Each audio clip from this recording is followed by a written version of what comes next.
अस्सलाम वालेकुम दोस्तों। सोशल मीडिया पे विंटर वंडरलैंड की बहुत ज़्यादा हाइप देखने के बाद हमने भी डिसाइड किया कि हम भी हाइड पार्क में होने वाले विंटर वंडरलैंड को देखने के लिए ज़रूर जाएंगे। हमने पहले से टिकट्स बुक करवा ली, लेकिन जब यहाँ पहुँचे तो हमें पता चला कि बाकी लोगों की तरह हमें भी 15 से 20 मिनट का वेट करना पड़ेगा लाइन्स में। उसके बाद हमें एंट्रेंस की परमिशन मिल गई और एंटर होते ही आप देख सकते हैं कि कितने खूबसूरत डिज़ाइन है और कितना खूबसूरत तरीके से इसको एंट्रेंस को सजाया गया है। हमारे राइट और लेफ़्ट दोनों साइडों पे बहुत सारी तरह की शॉप्स थी जिनमें मुख्तलिफ़ चीज़ें पड़ी हुई थी और बहुत सारे लोग उनको विज़िट कर रहे थे। इसके बाद हमने देखा कि हमारे राइट साइड पे एक सर्कस थी जिसकी टिकट्स ओपन थी और शो कुछ ही देर में होने वाला था।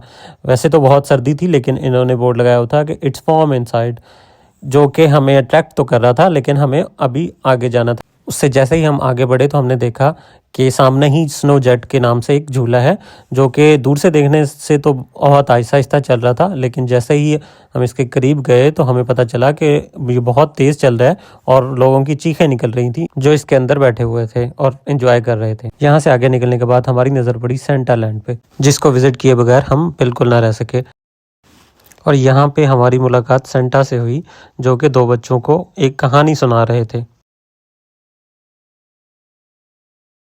सेंटा को देखने के बाद हमारी भूख बहुत ज़्यादा बढ़ चुकी थी, तो हमने ट्राई किए चुरोस, जो कि बहुत ही मज़ेदार थे, और साथ में वहीं खड़े होके हमने नज़ारे लिए लंदन आई जैसे इस झूले के, जो कि हमें वहाँ से क्लियर नज़र नहीं आ रहा था। तो इसके लिए हम दूसरी तरफ आए, जहाँ से खड़े होके हमने इसका व्यू खूब एंजॉय किया। वहाँ से ज़रा आगे जाने के बाद हमें नज़र आया रोलर कोस्टर, जो कि स्टार्ट हुआ ही चाहता था। तो हमने वहाँ पे खड़े होके रोलर कोस्टर बैठे लोगों को देखा और खूब एंजॉय किया।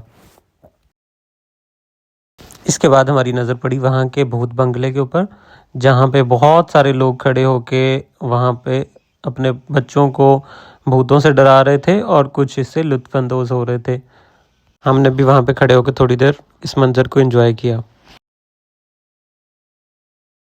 इसके बाद हमें देखने को मिला एक यहाँ पे खाली मैदान जिसमें बर्फ़ ही बर्फ़ थी और बहुत सारे लोग वहाँ पे आइस स्केटिंग कर रहे थे, जिनमें से कुछ लोग गिर भी रहे थे और बहुत सारे लोग खड़े होकर उनको देख रहे थे और उन पे हंस रहे थे।